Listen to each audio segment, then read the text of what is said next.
কোম্পানিতে যদি আপনি আসতে পারেন তাহলে মনে করবেন যে আপনার ফকির হইতে 10টা মিনিটও লাগবে না, সরি 10 মাসও লাগবে না। মানে আপনি দেশের থেকে জমি জমা বিক্রি করে হইলেও মনে করেন এই কোম্পানিতে আসার পর আপনার ঋণ শোধ করতে। সৌদি আরবে এমন একটা কোম্পানি আছে, এত সুন্দর কোম্পানি, কাজের কোনো টেনশনই নাই। 12-13 ঘন্টা করে কাজ করতে পারবেন, মানে আকামার তো কোনো টেনশনই করবেন না। আপনি জীবনে কোনো দিন আকামাও পাইবেন না। মানে এত সুন্দর সুন্দর 12 ঘন্টা 14 ঘন্টা 2-3 মাস করে ডিউটি করবেন, ঠিক আছে? ডিউটি করার পরে ঠিক মতো বেতনও পাবেন না।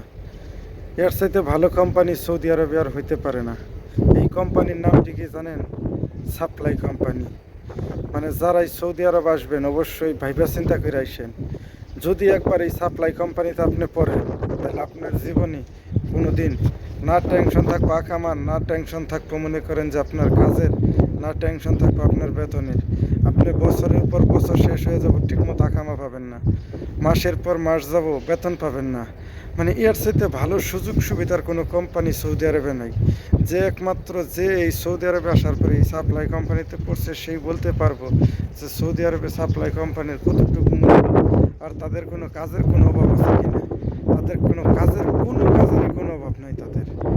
তারা হাজার হাজার লোকের কাজ দিতেছে, হাজার হাজার কোম্পানিতে নিয়ে যায় তারা কাজ দেয়, হাজার হাজার কাজ, তাদের কাজের কোনো শেষ নাই। বাইরে এই কোম্পানিতে যদি আপনি আসতে পারেন তাহলে মনে করবেন যে আপনার ফকির হইতে 10টা মিনিটও লাগবে না, সরি 10 মাসও লাগবে না। মানে আপনি দেশের থেকে জমি জমা বিক্রি করে হইলেও মনে করেন এই কোম্পানিতে আসার পর আপনার ঋণ শোধ করতে হবে, আপনি নিজে শোধ করতে পারবেন না। মানে এর চাইতে ভালো কোম্পানি সৌদি আরবে আর নাই। অনেক সাপ্লাই কোম্পানিতে এসে মনে করেন যে দেশের মানুষ বাড়ি ভিটা বিক্রি করে তার ঋণ শোধ হয় নাই। মানে এই কোম্পানিতে যে একবার আসে সে মনে করেন ফকিরনি হইতে টাইম লাগে না, সে ফকিরনি হয়ে যায় মনে করেন মিনিটেই।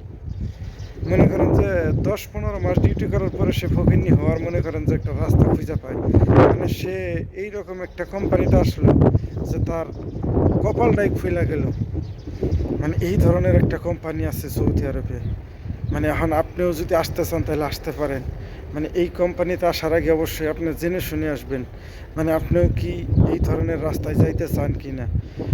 মানে আপনাদের কাছে একটাই প্রশ্ন, যদি আপনারা কোনোদিন এই সাপ্লাই কোম্পানিতে আসেন, কি হাজার হাজার লোক আছে এই সাপ্লাই কোম্পানিতে সৌদি আরব প্রবাসে, তাদের কাছে বইলা তারপরে আইসেন, কেননা তাছাড়া তো আপনারা ভিসা পাবেন না। এই ভিসাটা পাইতে হইলেও কিন্তু খুব টাফ ব্যাপার। এই ভিসার এতটাই মূল্য যে সবসময় এই কোম্পানির ভিসাও দেয় না। এই কোম্পানির ভিসাটা সবসময় দেয় না, কী কারণে জানেন? সবাইরে তো আর ফকির বানাইতে পারে না। আর দালালের মিষ্টি কথায় ভুইলা যদি একবারই আপনি এই কোম্পানিতে আসতে পারেন তাহলে আপনি কোটিপতি। মানে আপনি ফকিরনিপতি, কোটিপতি হইবেন না।